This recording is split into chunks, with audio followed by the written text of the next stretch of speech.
ప్రభువైన యేసుక్రీస్తు నామంలో మీ అందరికీ వందనములు.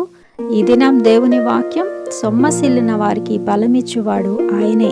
యెషయా గ్రంథం 40వ అధ్యాయం 29వ వచనం. ప్రియ దేవుని బిడ్డ, ఏ పరిస్థితుల్లో నువ్వు ప్రయాణిస్తూ ఉన్నావు?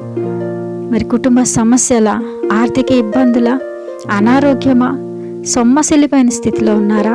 ఇక ఈ జీవిత ఈత నేను ఇక ఈదలేను, నా వల్ల కాదు అని శక్తిహీనులుగా ఉన్నారా?